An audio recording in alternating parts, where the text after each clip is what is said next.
Welcome to MJC Learning. Today we are going to revise our second chapter Solutions of Chemistry, which we have completed in our last video. So let's begin. First we have studied about the introduction part in which we have learned about mixture. So mixture is the combination of two or more substances which further divided into homogeneous mixture and heterogeneous mixture. Homogeneous is the mixture in which only one phase is visible, and hetero in which two or more than two phases are visible. Then homogeneous mixture further divided into coarse mixture, colloidal dispersion and true solution on the basis of size of the particle. So in this chapter we are going to study about solutions. So let's define what is a true solution. So true solution is defined as a homogeneous mixture of two or more than two pure substances, the composition of which is not fixed and may vary within a certain limits. These two substances are solvent, which constitutes larger part of the solution, and solute, which constitutes smaller part of the solution. Now we have already studied about the type of solution. For a binary solution there are 9 types of the solution. So you can see 3 are gaseous solution, 3 are liquid solutions and 3 are solid solutions. We have learned about different ways in which we can express or calculate concentration of the solution. So first is mass percentage, which is given by mass of the component in the solution divided by total mass of the solution into 100. Volume percentage, which is given by volume of the component in the solution divided by total volume of the solution into 100. Mass by volume percentage, which is given by mass of the component in the solution divided by total volume of the solution into 100.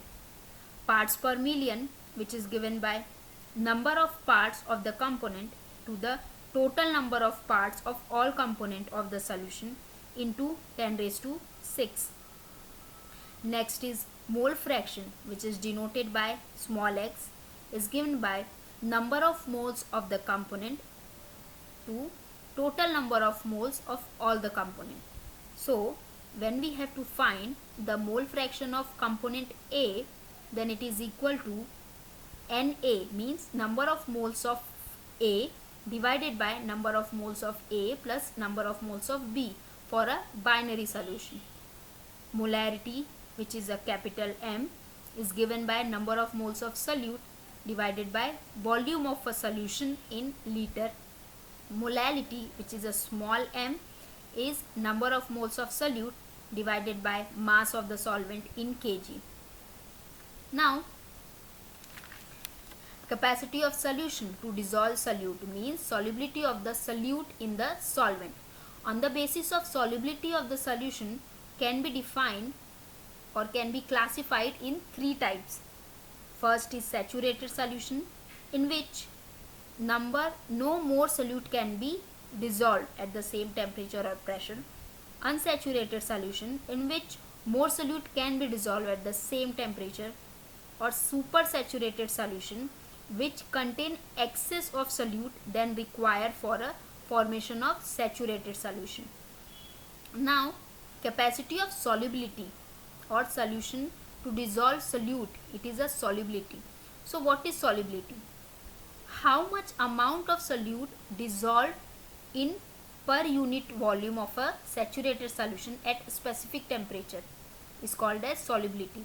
It is expressed in mole per liter or mole per dm³. So the maximum amount of solute dissolved completely in a given amount of solvent at any temperature or at constant temperature is the solubility.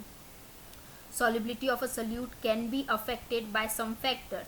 First is nature of the solute and solvent, means like dissolves like, which means polar solvents dissolve polar solutes and non-polar solvents dissolve non-polar solutes. Next is effect of temperature on solubility. So when temperature increases, solubility increases, but for gaseous solution it is decreases when temperature is increases. Effect of pressure on solubility. the solubility of gases increases with increase of pressure. Now then we have discussed about Henry's law. It is stated that at a constant temperature, the solubility S of the gas in the liquid is directly proportional to the pressure of the gas present above the surface of the liquid or solution. Means solubility is directly proportional to pressure. So KH is proportionality constant. So we can say that S is equal to KH into P. Here KH is a Henry's constant. Unit for KH is mole per liter per bar. Now vapor pressure of solutions of liquid in liquid means vapor pressure of liquid solution. The pressure exerted by the gaseous state of that substance when it is in equilibrium with solid or liquid phase is called as vapor pressure. When we consider a binary solution of two volatile liquid, then the partial vapor pressure of these two volatile liquid are related to their mole fraction. This relationship is given by Raoult's law, which states that the partial vapor pressure of any volatile component of a solution is equal to vapor pressure of the pure component multiplied by its mole fraction in the solution. Means vapor pressure or partial vapor pressure is directly proportional to mole fraction. So we can say that if we have to find the partial vapor pressure of component 1, then it is equal to vapor pressure of pure component 1 into its mole fraction. Similarly, when we have to find the vapor pressure of P2 or partial vapor pressure of P2, then it is equal to vapor pressure of that pure component into its mole fraction. So when both solvent or solute are volatile, then Raoult's law can be expressed in P1 is equals to P1 naught into x1 and P2 is P2 naught into x2. So using this we can find total pressure of the solution.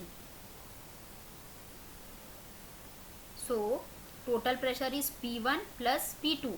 So this is the value of P1 and this is the value of P1.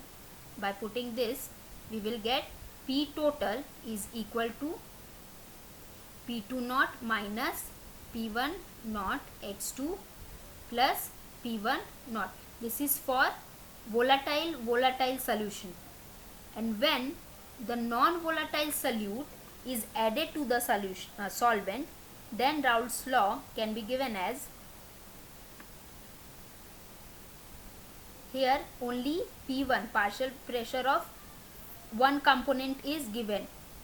Why? Because the solute is non-volatile, so no vapor pressure is given for P2. So P1 naught minus P1, which is equal to P1 naught into x2. So this value is also called as lowering of vapor pressure, which is equal to P1 naught into x2. So we can rewrite this equation.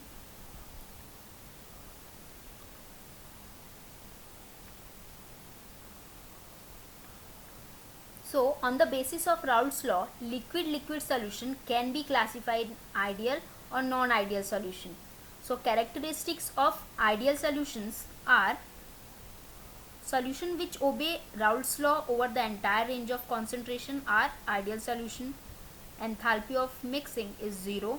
Volume of mixing is also 0.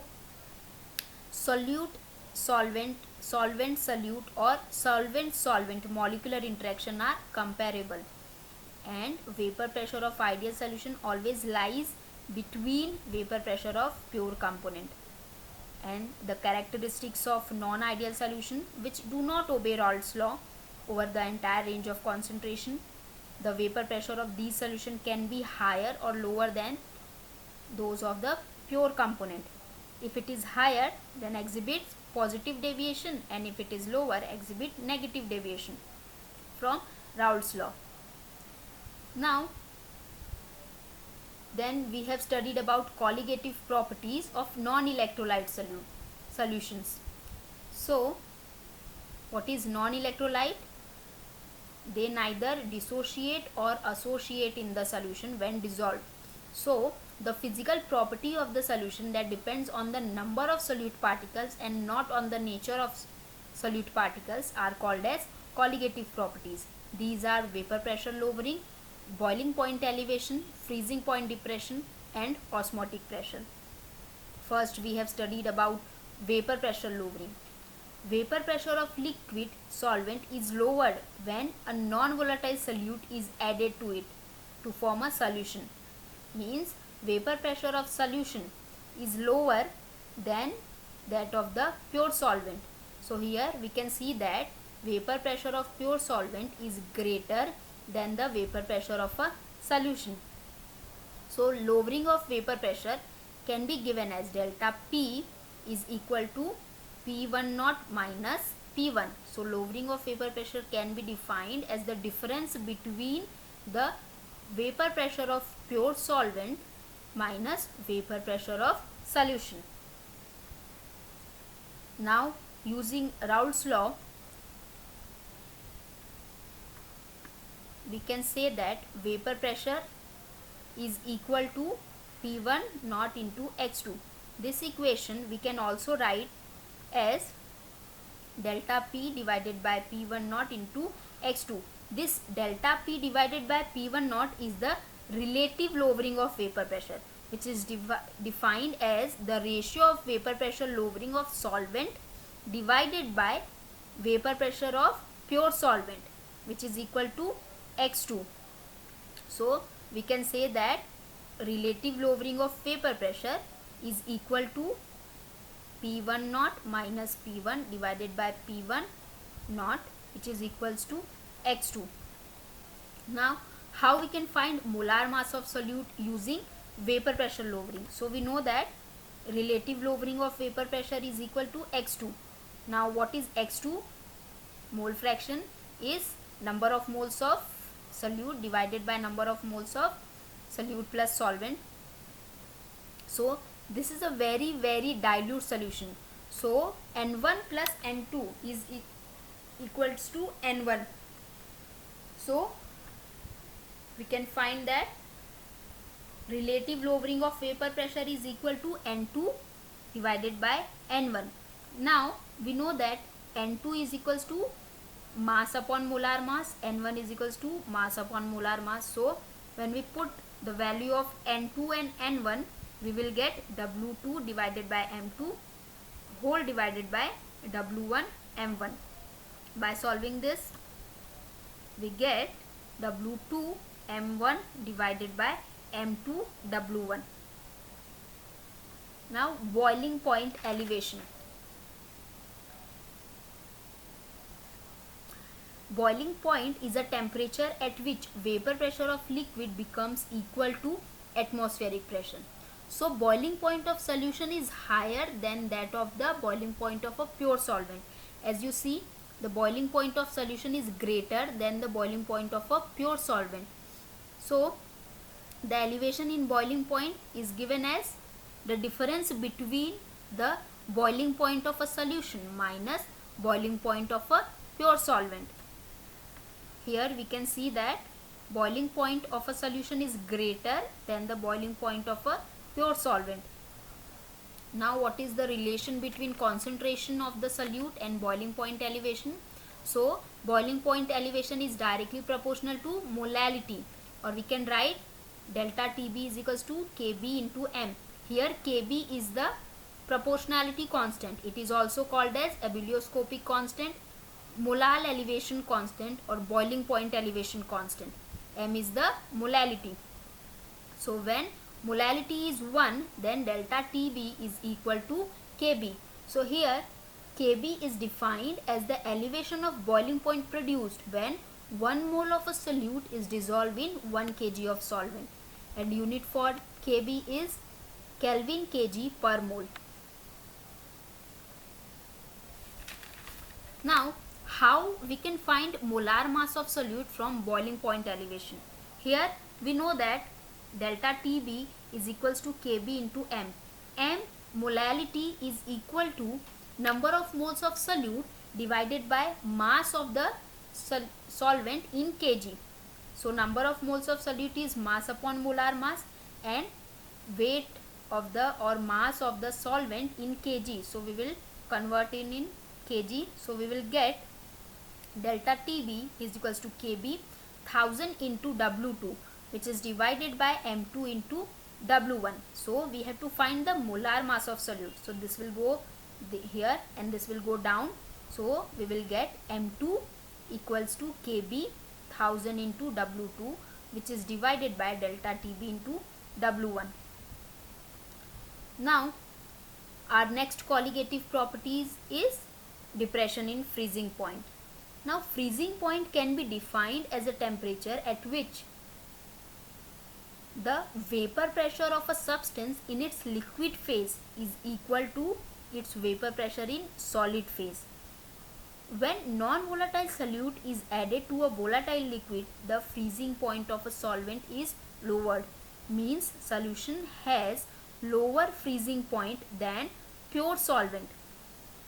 As you see here, delta TF is greater than TF, means freezing point of a pure solvent is greater than freezing point of a solution. So we can say that freezing point depression is defined as a difference between the freezing point of a pure solvent minus freezing point of a solution. Here we can say that delta T0 means this is the freezing point of solvent, pure solvent. It is greater than the freezing point of a solution. Now relation between freezing point depression and concentration, similar to boiling point, delta TF is directly proportional to M, means molality, or we can write delta TF is equals to Kf into M. Kf is the proportionality constant, molar depression constant, freezing point depression constant, or cryoscopic constant. Similar to boiling point elevation, if we consider M is equals to 1, then delta TF is equals to Kf. Now we can define Kf as freezing point depression produced when 1 mole of a solute dissolve in 1 kg of a solvent.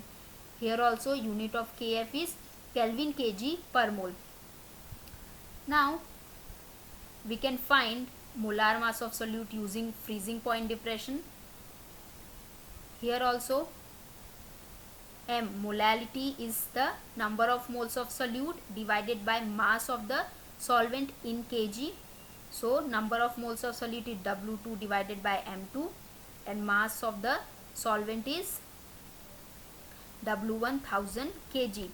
So after putting the value of M, we will get M2 into Kf is equals to Kf into 1000 into W2 divided by delta TF into W1.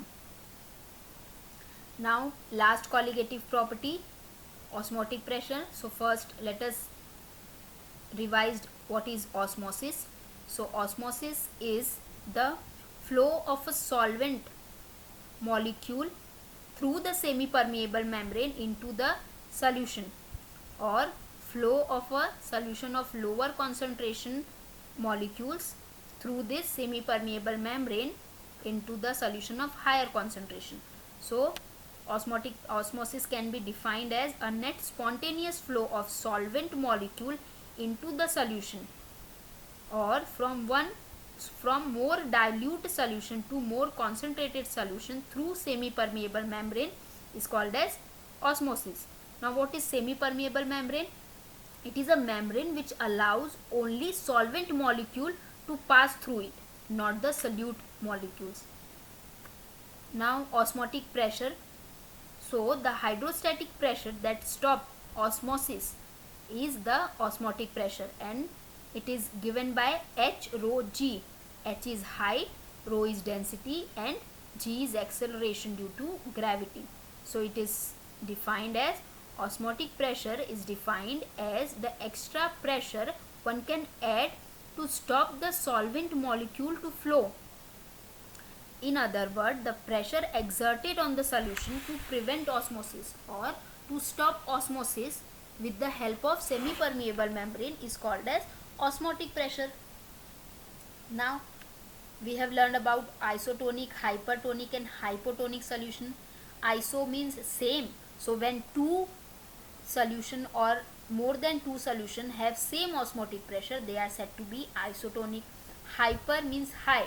So when there is a two solution have unequal osmotic pressure, the one with more concentrated or with higher osmotic pressure is called hypertonic, and one with lower osmotic pressure is called hypotonic solution.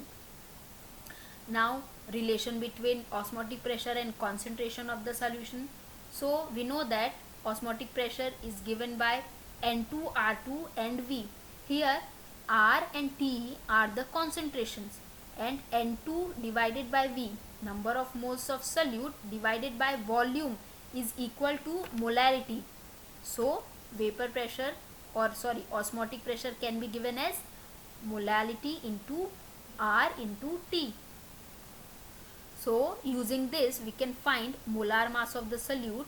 As we know, value of N2 is mass upon molar mass.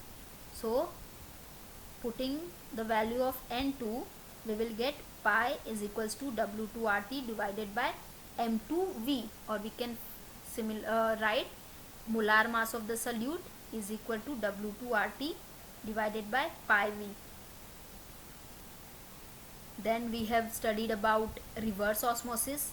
It is when the solvent from the solution flow back into the pure solvent through semi-permeable membrane is called reverse osmosis.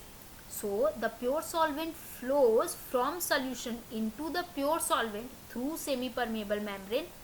This phenomena is called as reverse osmosis. Means when we add a pressure here, then the pure solvent from this solution go back to the pure solvent through this semi-permeable membrane.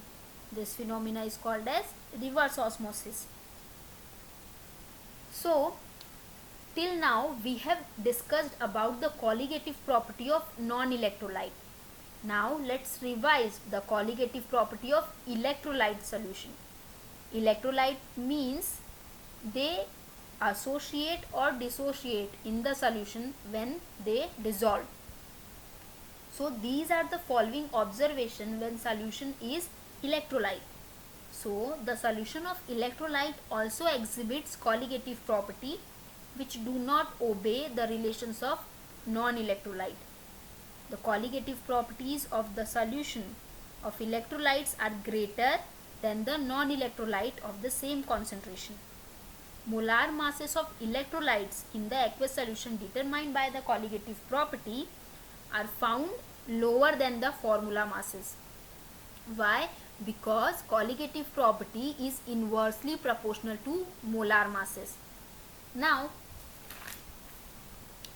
Van 't Hoff introduced one factor I to account for the extent of dissociation and association. So Van 't Hoff factor can be defined as colligative property of a solution of electrolyte divided by the colligative property of a non-electrolyte solution. So it is given by colligative property of electrolyte solution divided by colligative property of non-electrolyte solution of the same concentration. Means this is the observed colligative property and this is the theoretical colligative property. Why? Because this dissociate or associate in the solution and this remain same in the solution. So I or Van 't Hoff factor for these four colligative properties are the observed colligative property, means observed value of freezing point depression and theoretical value of freezing point depression, which is equal to boiling point elevation observed divided by boiling point elevation theoretical. Vapor pressure lowering observed divided by vapor pressure lowering theoretical, and osmotic pressure observed and osmotic pressure theoretical.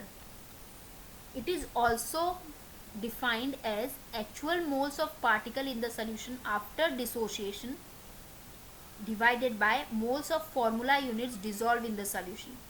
Means when we add electrolyte, then it is number of moles after dissociation divided by the non-electrolyte solution or formula units which is dissolved.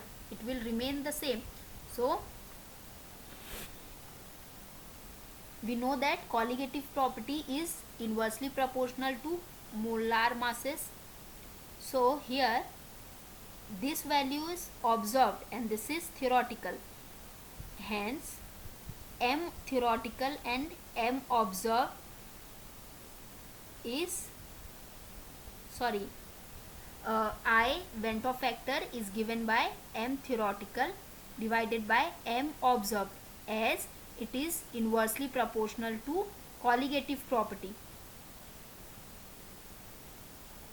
Now there are some modifications done in the colligative property of non-electrolyte solutions expressions.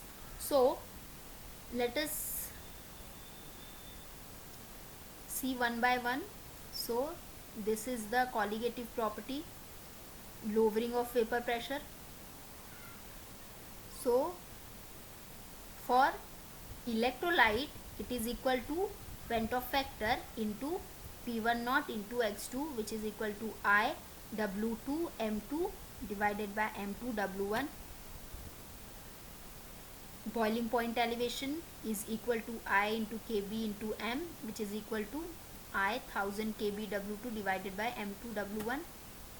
Freezing point depression is I KFM is equals to I 1000 Kf W2 divided by M2 W1. And last is osmotic pressure, which is equal to I MRT, which is equal to I W2 RT divided by MV. Now Ventov factor and degree of dissociation. When we take electrolyte AX and BY, then it dissociate to give us X ions of A Y plus and Y ions of B Z minus. So initially 1 mole and it is not dissociate in the solution. At equilibrium, this is the degree of dissociation. So at equilibrium 1 minus alpha X number, so alpha moles of X ion and here alpha moles of Y ion. So alpha is the degree of dissociation, alpha X is the number of moles of cation and number of moles of anion after dissociation. This is the number of moles of this electrolyte which dissociate in the solution as alpha X moles of this cation and Y alpha moles of this anion. So total moles after dissociation is 1 plus alpha in the bracket n minus 1. Here n is X plus Y, which is number of moles of ion obtained from dissociation of 1 mole of electrolyte. So Ventov factor is given by actual moles after dissociation and moles of formula unit. So after dissociation we will get 1 plus alpha n minus 1 and unit dissolved, we have dissolved 1 mole, so here 1. So I is equals to 1 plus alpha n minus 1. So we can find degree of dissociation, which is equal to I minus 1 divided by n minus 1. Further we know that I is equal to M theoretical and M observed. Here I is equal to M plus alpha n minus 1. So using this we can also find degree of dissociation. Here M theoretical minus M observed divided by M observed n minus 1. Thank you.